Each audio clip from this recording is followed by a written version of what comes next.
Hey, what's up, Giants fans? Welcome to another episode of Giants Talk. I'm Cole Kuiper here with Giants insider Alex Pavlovic. The trade deadline is complete, and our selling Giants have made their moves. From Arráez to Ramos, we'll break down the Giants' deadline deals, as well as some others around the league.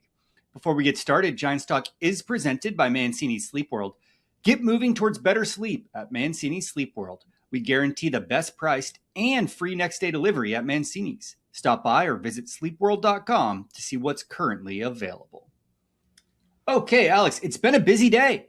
All of the trade deadline fun got pushed to the very end, I think, as we kind of predicted. Not a ton of surprises here, but enough deals that there's a full podcast worth of trade talk here. There's a lot going on. A lot happened. I think not a ton of surprises. I probably would have set the over-under right around 5.5 players. Okay. I don't know if we even did that here, but we had broached the topic of Heliot in recent weeks because that was starting to get serious. I think one thing I've mentioned here over and over again was I heard they were going to trade multiple relievers, and there was interest there. I think the surprise is maybe just the scope of what they got back. And, you know, you see names like Marcelo Mayer, who's a very well-known prospect, like a very, very good prospect. So that was what surprised me a little bit. And after we saw some of the initial action over the weekend, and you saw like the return in the Gausman trade, the return in the Mahle trade, for them to end up doing pretty well overall, it seems like in the Ray trade, the Arráez trade, and then with Miller and Ramos, I think that was maybe a little bit of a surprise because it did seem like this was headed towards a place where it was going to be a little bit more subdued in terms of what they got back. They got some really good prospects, like really some real dudes. And so I guess that would be my main takeaway from today. And it is just kind of, you know, as much as we talk about these things, as much as people try to predict, like talked to someone at the ballpark today who was just like, you never know what happens the last few hours where it just people kind of go crazy and they see the other team doing something and they decide, you know what, we will make this guy available. And you know what, we're all in Boston, and Erik Miller would look fantastic in our bullpen in the postseason. Or, you know, Heliot Ramos would look really good trying to pepper that short porch in right field. So I think they did really well. And that, I don't know if that's a surprise or not, but that's a pleasant development, I guess. The pleasantness is really what's ringing true to me here. After such a year of bad story after bad story, struggling team, off-field nonsense, criticisms all around, to walk out of the deadline feeling like this was an A plus 24 hours is just absolutely delightful. Without even this trade deadline, we're already looking at how much their minor leagues and future is just getting stacked. And just to further bolster that without sacrificing too much, or at least sacrificing any major surprises, I'm walking away from this super happy. Yeah, I think they did a really nice job. I mean, it should be a top 5 farm system now, and they added a lot of pitching. You mentioned the guys that they traded. I mean, 6 guys from the big league roster in 5 trades. They get 8 prospects. I did like that it was a little different than last year, which, you know, now that we look back a year later, you kind of go, okay, they did fine in those deals. I mean, Camilo certainly has struggled since, and you wish they had brought Rogers back. But like, there's some guys here who are part of this. Drew Gilbert, Blade Tidwell is going to start on Tuesday. Jesus Rodriguez, we've seen. Parks Harbor, we talk about quite a bit. But I think the difference this year was it was like in none of these deals they made did they get more than 2 guys back. It was very targeted in what they were getting back. They went higher on the prospect list. They went higher upside. They got a lot of pitching. And this isn't just you and I saying this. And, you know, for Giants fans, this isn't just Giants talk, which has an orange and black logo saying we think they did very well. I will read a text that I got from a general manager in the league during all the craziness late in the day. And this is someone whose opinion I really trust on player evaluation. And he just sent me a text and he said, the Giants are crushing the deadline. And I think that was something we saw a fair amount of from people who look at prospects. And I think they did really well. And it's going to be weird the next 2 months, and a lot of these guys are kind of far away. But in terms of the situation they're in, I really think they handled it well. Yeah. All right. Let's take these trades one at a time, talk about what they gave up, what they got back, and kind of give them each the under the microscope first reaction that we can. Starting with obviously the big one. Luis Arráez has been a delight to watch as a Giant. Brought something to this team I feel like we haven't had in a while, to the point that for a lot of fans who were pretty vocal with us on this podcast, sending us their opinions, they did not want to see him go. We've been convinced he was a goner for months now. And sure enough, Luis Arráez and Caleb Killian traded to the Phillies for 2 prospects. Luis Arráez, of course, on a deal that ends after this year. So this is a rental for the Phillies. He bet on himself for a 1-year deal with the Giants to prove he could play second base, and prove it did he ever. Alex, what do you think of this one? First of all, one of the great half-year runs in Giants history. Fantastic. Almost a reverse Marco Scudero, and unfortunately for him, didn't get to go into the postseason. But he was everything they could have asked for. I will just tell you behind the scenes, like, Tony absolutely adores the guy. Teammates love him. It's funny. Everyone gets on Willy's case for some of the fraternization. Luis Arráez is one of the most popular players in the league. Like, it's amazing how many guys do the same thing. And that's one of those reasons why I also kind of go, like, I get it. He's having a much better season, but I think you just kind of got to let both of them do their thing, because they're similar personalities in that way. He worked his butt off the whole year. He was good with us in the media. He was great with the fans. Just in every way, I think he was just a delight for the Giants. I think, from a trade perspective, we talked about this for weeks and months. This had to happen, and this was not a surprise. It looks like they did pretty well.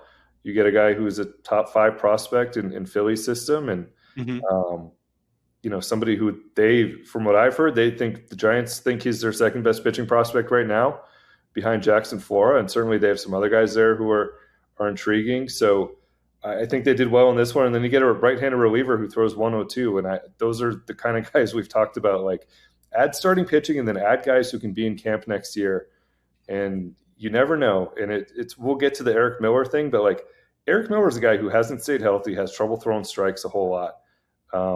But then at times he's also just awesome because the stuff is really good. So you get those kind of guys who are power arms. I always like adding those guys. These 2 prospects the Giants got back are, of course, Ramon Marquez and Marty Guerre, 2 pitchers bolstering the Giants' future on the mound. Now, that also comes with them losing a bullpen arm in Caleb Killian. Did that surprise you that he was tacked onto this deal? No, it's one thing we've talked about here is they are, in a weird way, there's a numbers game coming where some of these starters are going to turn into relievers. They do have Randy Rodriguez coming back. They have Rowan Witt coming back. People can make fun of me all they want every time I tweet about that, but they do like him.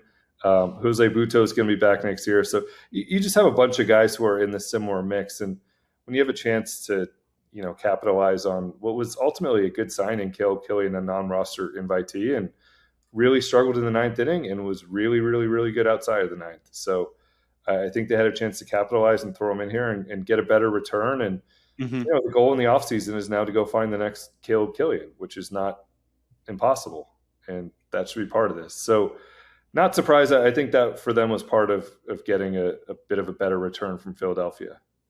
And part of, I guess, on Arraez's side, it's odd. He was such a good guy. You already talked about what you think of him in the media. As a fan, always smiling. I've already talked about what I love him doing at the plate. But he's talked so much about how he wants to continue playing second base. Yeah. They sent him to Philly, and it sounds like Philly's going to be making space for him to continue there, moving someone to the outfield, and he gets to stay in the National League and compete for a batting title. Not just someone, Bryce Harper. Moving the outfield. So. Bryce didn't seem like that kind of guy to me. Yeah, we'll see.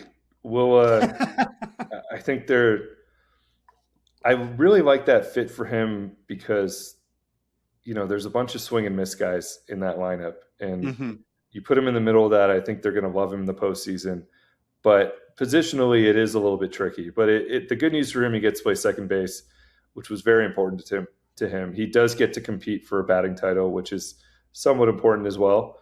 It was interesting. I looked up. He actually got pretty close to a point where, like, he missed, I think, 7 or 8 games with the Giants with just this whole string of different things going on. And recently the cramping, keep him off the field for a couple of days. He got pretty close where had he played in all those games, he almost would have qualified for a batting title in the National League, even if he got traded to the American League. So he was pretty close to doing something we haven't seen, but now it doesn't matter at all. But I think for him and for his future, look, I've heard he was very kind of distraught the last few days because he really likes it in San Francisco and didn't want to leave. But he also knows, you and I have talked about this a lot, this is his opportunity to cash out in the offseason and go and get, and from what I've heard, I wrote this morning when I kind of analyzed the deal, I think he's looking for 5 to 6 years in the offseason. Part of why you and I have always just kind of said, you're awesome, but not going to work here. Good luck elsewhere. So, but he is set up very well now, being on a contender, being obviously in the spotlight there in Philadelphia, good hitters ballpark, hitting around Schwarber and Harper and good lineup, and probably going to be playing second base in the postseason. So set up very well for him personally to go and try to cash out. Yeah. Good for him. I think obviously there's always a possibility the Giants attempt to sign him, talk with him in the offseason, but I'm getting that question from fans a lot. I don't think it's likely, but hey, you never know what could happen. You never know. I will say maybe the final nail in this case was them trading for Marcelo Mayer, who, they now, in addition to everything else we've talked about and all the guys coming through their system, by the way, traded for another 17-year-old shortstop too. So more infield depth coming through. But in addition to all of that, they now have Marcelo Mayer and Casey Schmidt, who are 2 young guys from the same high school in San Diego who need somewhere to play. So I think we're putting the Arráez chances pretty close to zero at this point. Close to zero.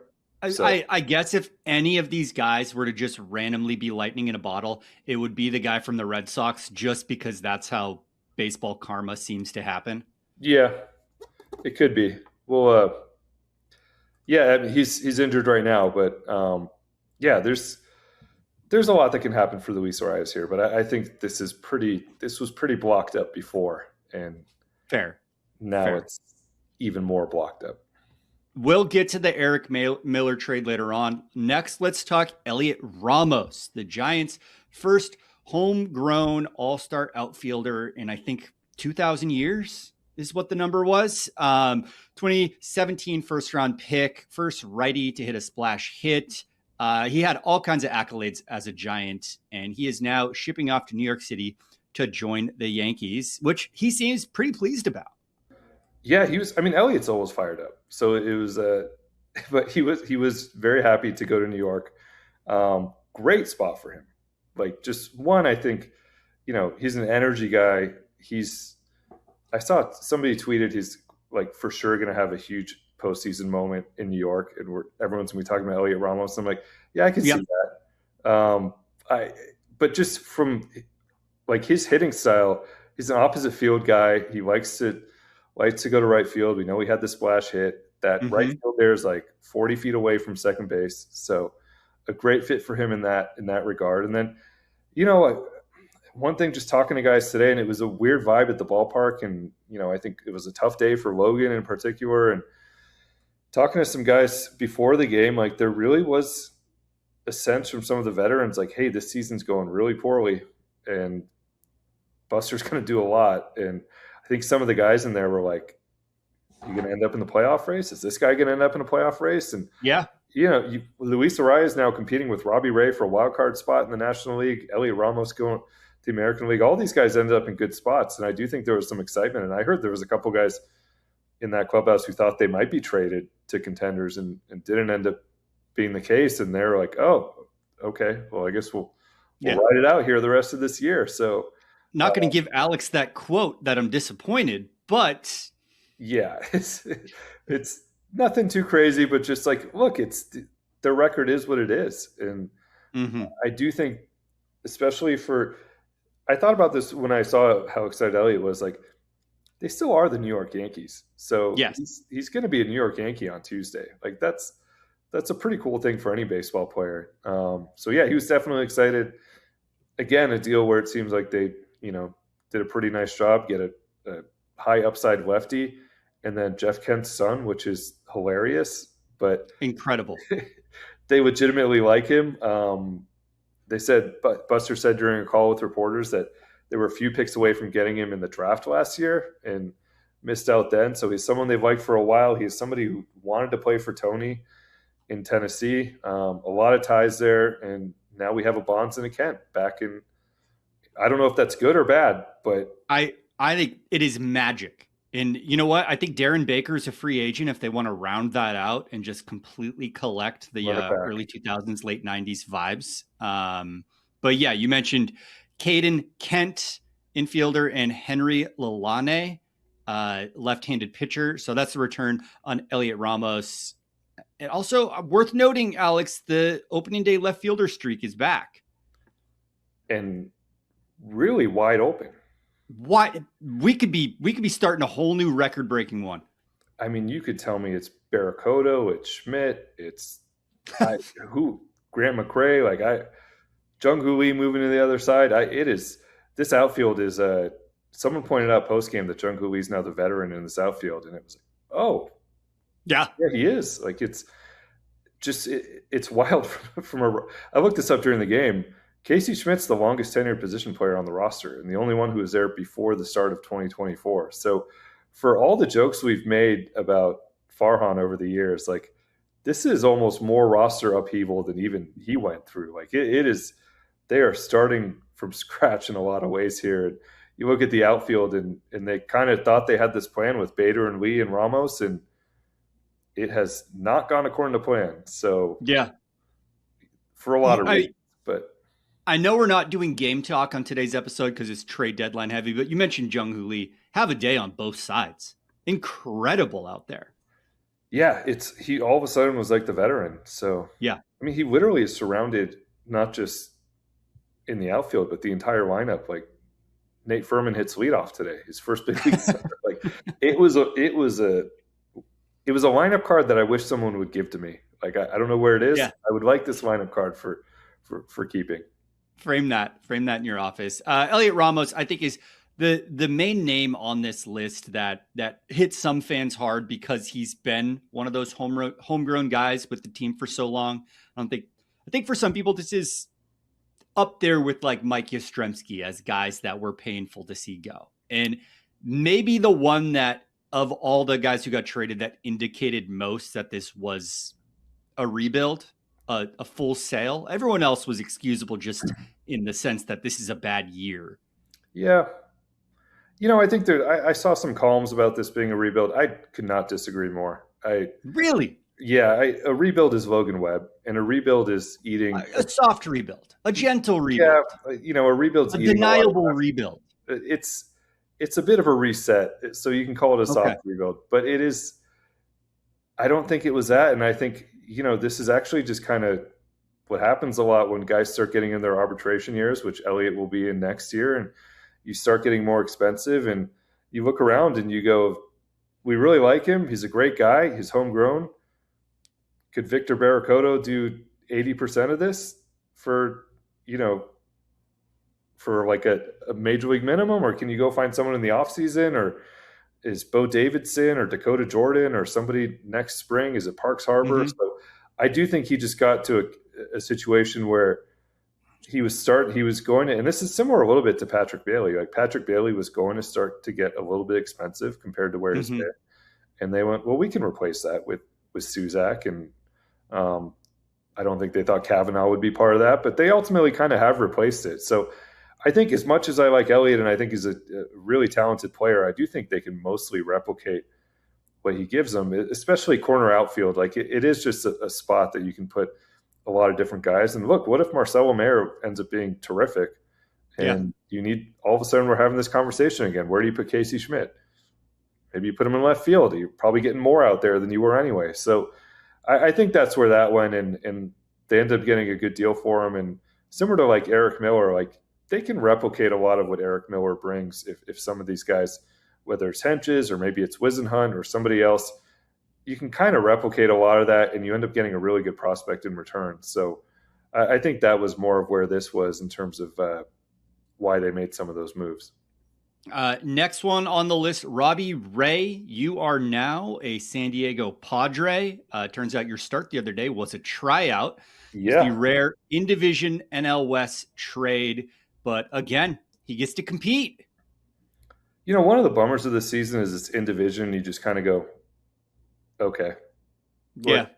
What do you know, it's not really getting anyone closer to the Dodgers. It's not really doing anything to the Giants. So, okay. Yeah. Whatever. Yeah. So I think they could have traded people to Arizona. I think we would have had the same reaction. The other thing for Robbie, he was in San Diego. His whole family was in San Diego. I believe the entire crew came to Arlington. Oh, no. And they're headed back to San Diego. So, but ultimately a great landing spot for him. He lives in Arizona, so it's about as close as you can get unless you're actually, traded to the Diamondbacks. Again, team that could be headed to the postseason. We just saw them. They don't have any starting pitchers. So Robbie Ray's like their co-ace right now, maybe their ace, depending on who comes back from injury here. And we'll see him in September. They're coming into Oracle Park. He might pitch on Logan Webb Jersey Day. If it lines up. Incredible face-off there. I love it. Yeah. But another trade where I think, you look at what they got here and it's San Diego's farm system's not very good. So when you see like Pipeline, I think ranked these two guys 4 and 9, and Baseball America had them like 10 and 21. So it's much different than getting like the number 5 guy in the Yankees system. But again, I think really hard throwing right-handed pitcher in Miguel Mendez, someone who there might be some reliever path for him there, but that's fine. They need relievers as well. And then I'm just forever going to be a fan, and we'll mess up his name here, but Joniel Hernandez, you tell me a 17-year-old shortstop who's coming off a $1.4 million signing bonus, you can just throw him into your system and see what happens. I'm doing that every single time. I was watching YouTube highlights of him hitting tanks already today, and it was delightful. I will tell you, one Giants person told me he's not in the Joshua or Luis Hernandez class, but like we don't think he's too far away. So this is a Padres organization that once did this exact same thing and traded for a young 17-year-old shortstop named Fernando Tatis Jr. So that's right. They've also had some luck trading some of their international guys who they decided pretty quickly they're like, maybe not. Yeah. So we'll see. He's 17. You have no idea, but in terms of like adding a lottery ticket to the farm system, absolutely love them doing that. And again, like just a few months ago, he was worth quite a bit on the open market. And I also, one of these things I judge this time of year is, I know you're not on Twitter anymore, but the anger from opposing fan bases. And the two deals, the Arráez deal, and then this deal, there's so many prospects here. We're trying to keep their names straight. But Marquez and Hernandez were the two guys that I saw, quite a few fans and bloggers from opposing fan bases just going like, it had to be him. He had to be the guy you threw in there. Wish it wasn't him. So not necessarily meaning you won any trade, but I did like this one as well. Yeah. And worth a reminder to everyone that Robbie Ray was a swindle in exchange for Mitch Haniger and Anthony Desclafani. So as we watch these two guys develop in our system, we can think all the way back to that move in 2024. I mean, this could be one of those where like 7 years from now, you and I are talking about Hernandez being like a 6 center fielder. And we're like, hey, remember this all started with the Mitch Haniger contract back in the day? Incredible. So there could be some tail here. I love that. All right. Those are the big 3, I think. Let's shoot off the foghorn for Luis Arráez, Heliot Ramos, and Robbie Ray. But it's not the only trades made. Erik Miller to the Red Sox. We've talked about this a little bit already, just in Marcelo Mayer being involved in it. The Giants also gave up a prospect, though, correct? They did. They gave up a prospect in this deal. Carlos Gutierrez, not one of their top guys. Meyer is a former top 15 prospect in all of baseball. He's 23 years old. He basically, his whole career up until this year has been a top prospect. He hasn't hit the last couple of years. Has fallen out of favor a little bit in Boston. But again, like this is similar to, you want to bet on guys who throw 100 and you need to find their command. You want to bet on a 17-year-old shortstop who just signed internationally. You want to bet on a top prospect who's maybe fallen out of favor somewhere. And these archetypes are just like, it's what you want to get at this time of year, I think. And so this one was really interesting. I think this one surprised a lot of people. Meyer maybe he was just a total bust in Boston, and that was the case. Also just could be a 23-year-old who needed a change of scenery, and the Giants absolutely swindled him. So we'll see. We'll see when he's back on the field too. He's rehabbing right now from a stress fracture, but again, seems like good work for Erik Miller. He was under team control for a few more years, I think 3 years after this one. He's had some very good moments. When he's right, he's looks as nasty as any lefty in baseball. We also know he can come into a game and walk the first two guys and make you want to pull your hair out. We also know there's been some health things with him. So felt like a real sell high for the Giants, and another one where I think it's hard to complain about this one. Yeah. California kid from Chula Vista. So we'll be looking out for once he gets healthy, and we can start to follow this narrative a little more. And the last move, of course, was Tyler Mahle to the Braves for Anthony Molina. I think you predicted this one coming on the podcast. I don't know if it was mostly because of his contract or just the surprising value of starting pitching in general, but it's not like he had a great season as a Giants starter. No, I mean, there's 3 or 4 starts that you pull out and go, okay, that was really good. But it was the Mahle thing it's interesting. And I know there's a lot of maybe revisionist history on this one. He's generally been pretty good big leaguer when healthy. His problem is he's never healthy. So, the Giants get 18 starts out of him with like a 5-something, 5.13 ERA, made 16 starts last year at 2.18. So they probably thought they could split the middle there somewhere, and they would have loved like 24 starts at 4.0 or something like that. But I think it was surprising the lack of production from him this year. It just never seemed like a fit here. It just seemed like an odd fit from the start. Yeah. So on paper, he made a lot of sense when they signed him, and there's that really extended IL stint for him, which seemed like a phantom IL stint at first, and then ended up going pretty long, and then get him back in the rotation. And we talked about it at the time, you have to get him out there so you can trade him.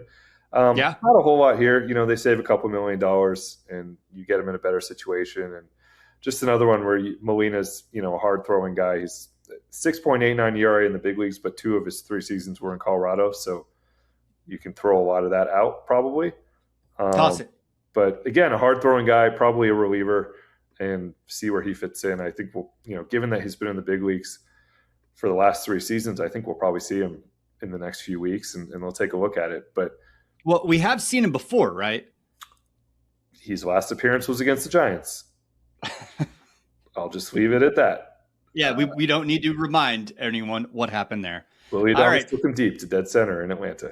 But no, again, this is the one where it's kind of like you're adding a guy who throws hard, and can you figure it out? And once upon a time, Erik Miller was the guy who throws hard, and can you figure it out? So yeah, maybe they will, maybe they won't. But I think we were also in favor of them adding some upper level arms, guys who could join this mix of kind of, 4 guys show up today, and we're like, okay, we know all you guys, so we'll see where this goes. But adding some other guys who maybe are a different look. Those are the 5 trades the Giants made for the trade deadline this year. We knew they'd be happening. It all happened in a flurry, with Monday just being chaotic. Alex, I am sure you had a long 48 hours, but now we start looking forward. Yeah, it's, I think we got a sneak peek today. We're not going to sugarcoat it. These lineups and some of these box scores they won this game, but they're going to be interesting. Yeah. A lot of guys I was watching them warm up today, and I was like, this is essentially the Sacramento River Cats, like doing throws out. took their number 2 pitcher out of the mix, took their best hitter out of the mix, took a reliable relief arm out of the mix. It's been an ugly season so far, and it's going to get uglier.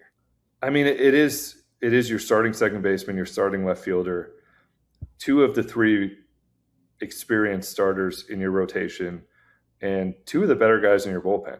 So, yeah. And I think even we saw it today, and San Martin did a great job of getting out of it. But all of a sudden you're like looking down there and you're like, okay, who's warming up? Oh, okay. San Martin, you're here.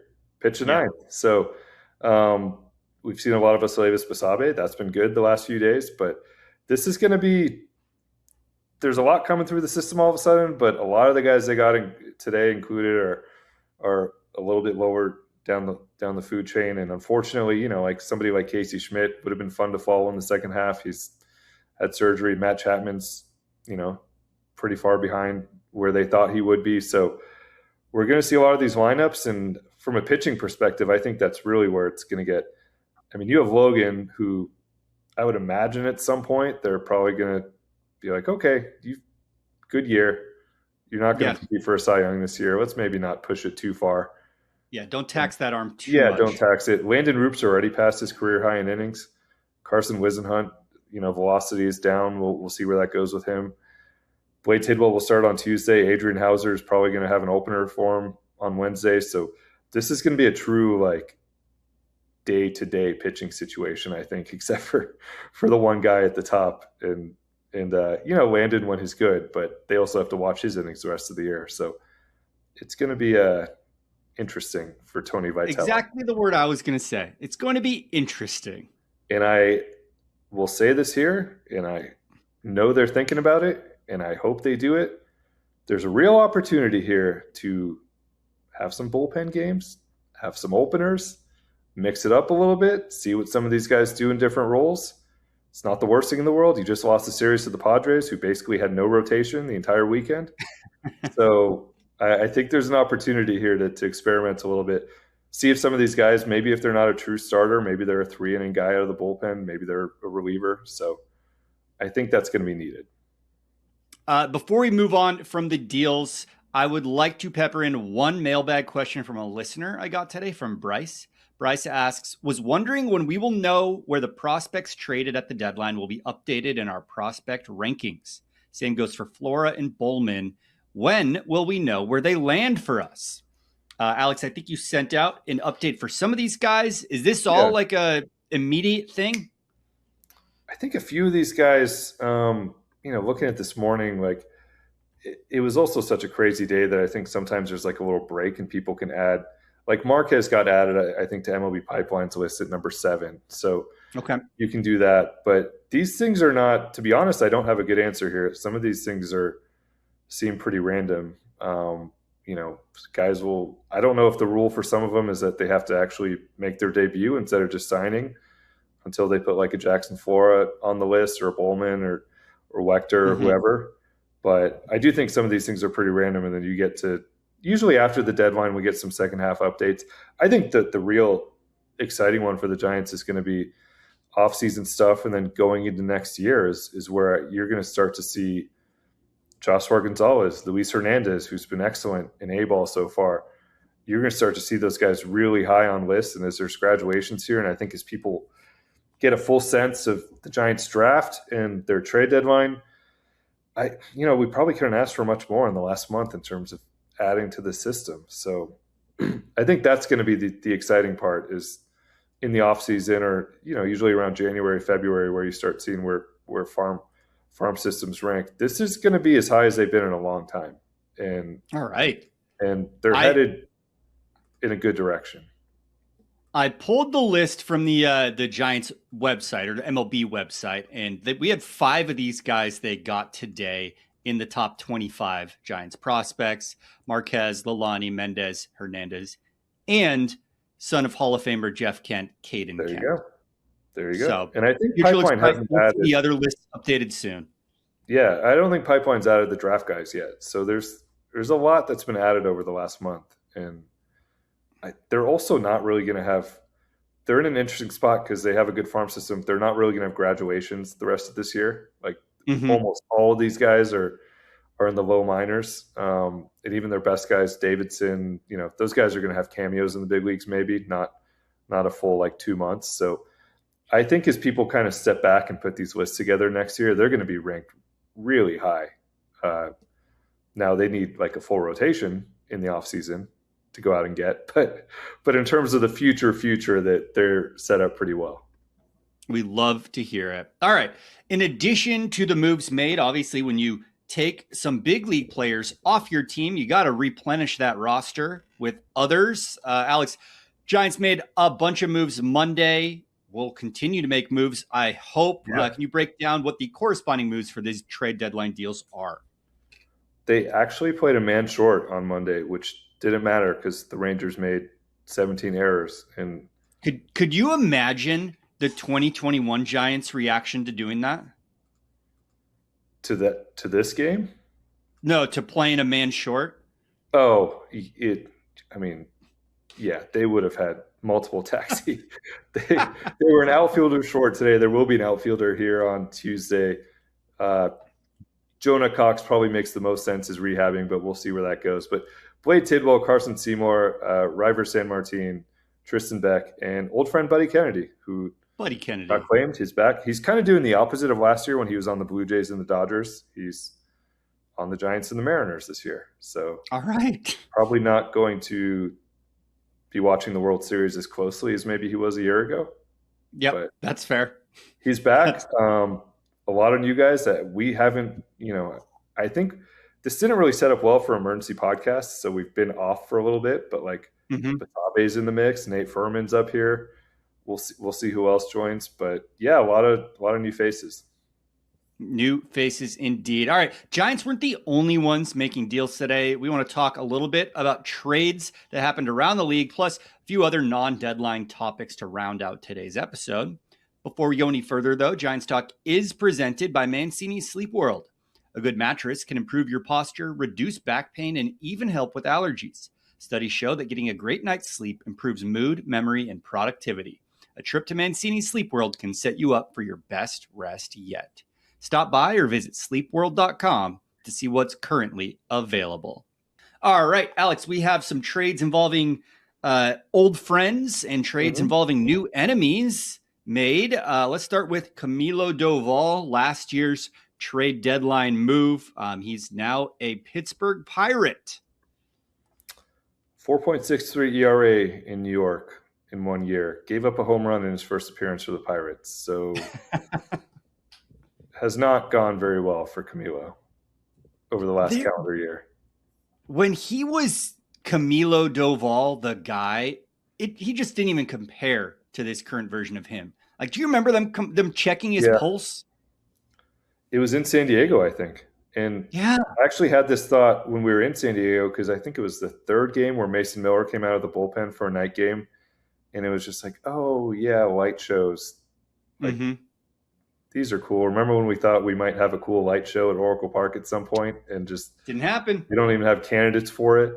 But Camilo was their best shot at having that dude in recent years, of being like, no one's Mason Miller, but of being someone who can be a real guy late in games, and just fell apart for him. So it's kind of wild that he's, I thought he'd be fine in New York because, again, he has no pulse.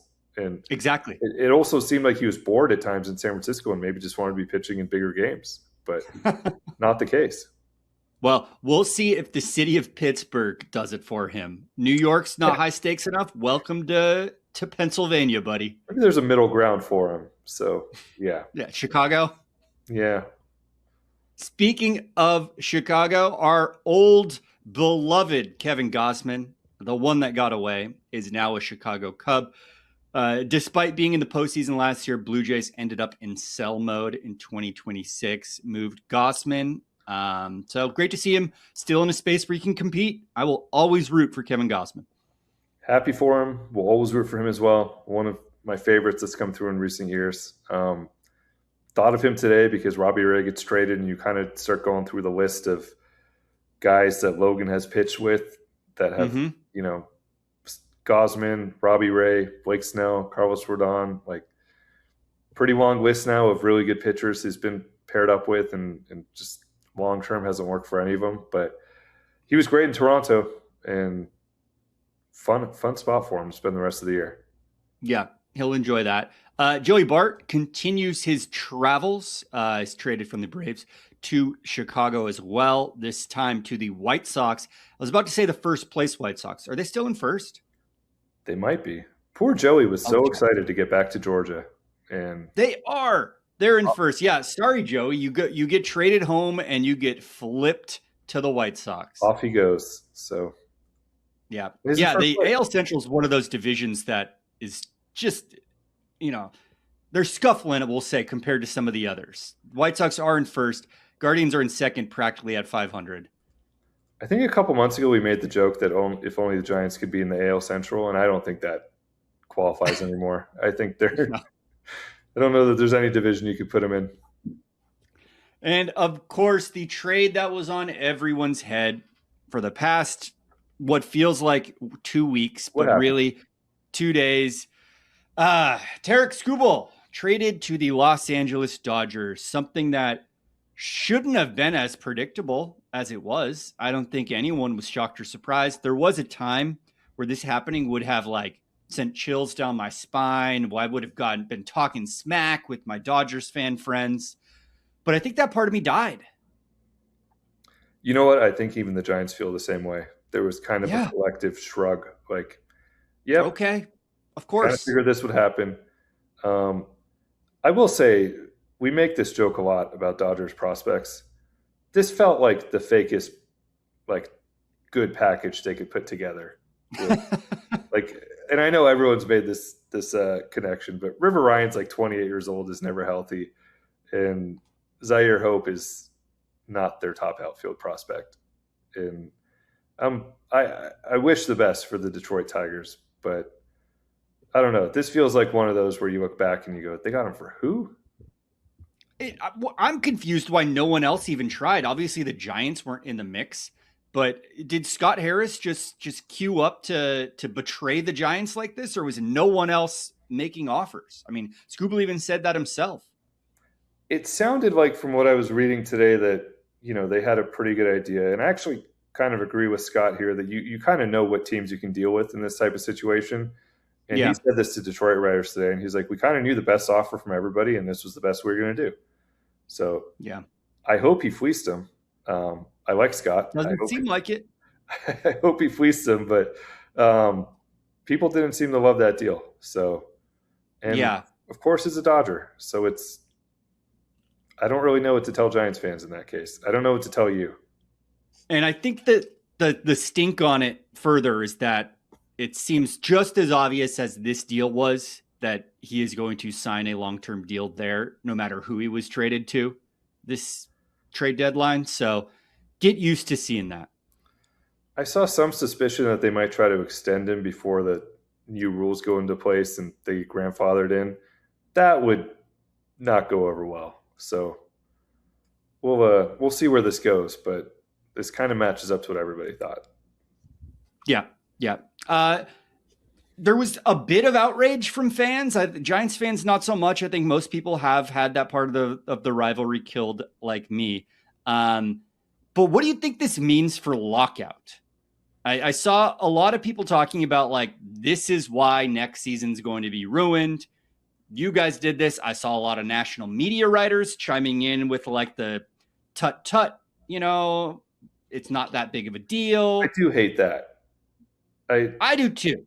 And I'm, I know some of these guys. I do hate the little hey fans, you're going overboard. No, I think it's okay for people to be pretty annoyed about all of this, and I don't really care. This is just my job. But I do think it's pretty fair for fans in, say, Milwaukee to be pretty annoyed that they have a really good team this year and they got outbid at the deadline for Skubal, and whether it was legitimately outbid or whether they were scared to make a move thinking he was going to sign there in the offseason anyway, whatever it is, it is fair for people to be pissed off. And so I'm not a big fan of the little finger wagging, as you put it, hey, it's okay. Dodgers are good for baseball. I don't know what this means for a lockout. I think we're headed there regardless. So I don't know. Honest, Alex, I was more annoyed by that than the actual trade itself. The little finger wagging? Yes. Yeah. I wasn't bothered, but now that I'm reading your article, now I am a little bothered. Yeah, I don't think it's going to make I mean, it's kind of like they were the favorites, and now they're still the favorites, and they probably were the favorites to sign him anyway. So yeah, I don't think it changes a whole bunch. We know where everybody stands on this stuff, and we know it's probably going to take a long time for them to settle it. Yeah. So we'll have a lot of time to figure that out. When we're figuring out who the opening day left fielder is this time next year, it's going to be really exciting to start that streak. Maybe Heliot will be back post-lockout. He'll be Maybe Heliot will be back. Alex, there are a few Giants topics floating around, non-trade related. What do you think? Do we have time to touch on those, or do we want to save those for a non-deadline related podcast? I think we can dive into these more later, but there are a couple things we haven't hit on that are pretty, we had a pretty strict no shenanigans rule for the second half. The shenanigans are piling up, man. Giants had a very good day on Monday. I think they had a good deadline, but previously the last week has been, pretty similar to the first half.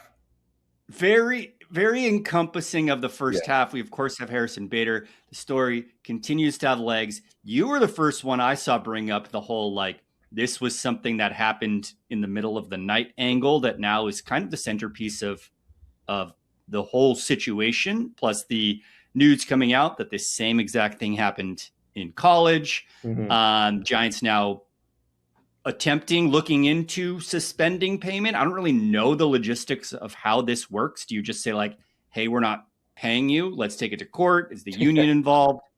But yeah, I would be shocked to see Harrison Bader wear a Giants jersey again. I would be shocked. Yeah, I mean, this is one of those where I guess have to be careful what I say, but I just I stand by what I said originally, which is tip of the iceberg on this thing. Was not going to go away. Clearly has not.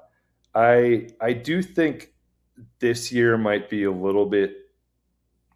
I think he might have a case for this year because the plantar fasciitis was bothering him enough that there was some doubt about the rest of his season anyway. So there's probably a grievance coming. We know the Major League Baseball Players Association does not lie down in cases like this. Is there if you had that foot injury, why were you out scooting around thing though? Is this like the people who call out sick from work and are caught moving or caught in Cabo on Instagram? Yeah. I think that would be the Giants case, right? Is as far as I know, nobody has video of this exact accident, but we have seen video of him scooting with his left foot, during the daytime. I think you've probably seen it as well. I have. That would probably be their case. For me, what is more interesting is going into next year, and some of this is going to be up to Harrison and just actually where he is physically and if he's capable of playing next year and what this injury is. We do not know what the injury is. We don't know what the MRI showed. We don't know what's going on here. He has not spoken. The Giants cannot speak for him in this case because it was an off-field injury. So we're not going to get that information unless he gives it to us.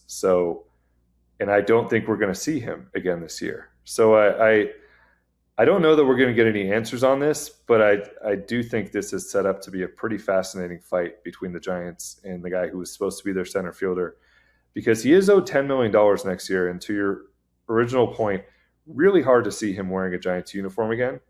And if that's the case, you don't really have a whole lot of reason not to go after the full $10 million next year. And ultimately, this is going to come down to what he actually did to his foot on that Saturday night, and nobody knows. I mean, a few people know, but we don't know how bad the injury is. And if he's not capable of playing next year, I think that's a pretty easy case for the Giants. But if he is capable of playing, he has an argument on his side. We'll see how this plays out. I liked the little bit of Harrison Bader I saw. I feel like that was 1,000 years ago at this point. We haven't seen him in quite a while. I pointed out last episode that I believe he had as many games played as Joey Bart this season, and Joey Bart was traded what felt like almost immediately as soon as the season started. So We've seen our last of Harrison Bader this year, at least. If you're just dying for your Harrison Bader fix, I think the new He-Man movie is out on streaming now, and that guy looks suspiciously like Harrison Bader. I think you mean Patrick Bailey, right? The same number. Oh yeah, who did I say? Joey Bart is on your mind. Yes, so, yeah, I got catchers on the mind. Giants catchers. Yeah, this one's not over, and there's probably some sort of legal meeting at some point soon to figure out what to do here. And let's throw one more shenanigan on the pile as we wrap up today's episode. During the Apple TV broadcast the other day, there was a little bit of shade thrown at our very own Willy Adames, implying that he's not coachable defensively. That Wash is struggling to pin him down for coaching.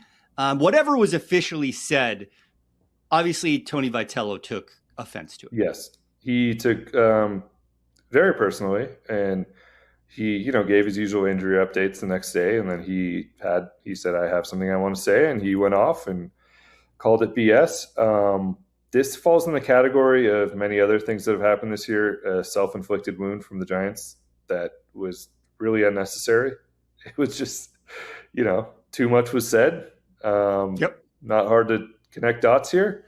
I will look. Willie has not had a good season. Willie will tell you he has not had a good season. He has not had a good defensive season. You and I talk openly about one of the reasons Luis Arráez had to be traded was we have questions about how much longer Willie will be the starting shortstop, and whether they have to, think about second base down the line for him. All of that being said, his back has been messed up for over a month, so I think there's a connection there to some of the pregame work. And Ron Washington's favorite drill is you crouch and you take short hop grounders. Not a drill that's really great for a guy with a bad back. So no, I can't imagine it is. You're kind of bent over. So I think this was an unforced error.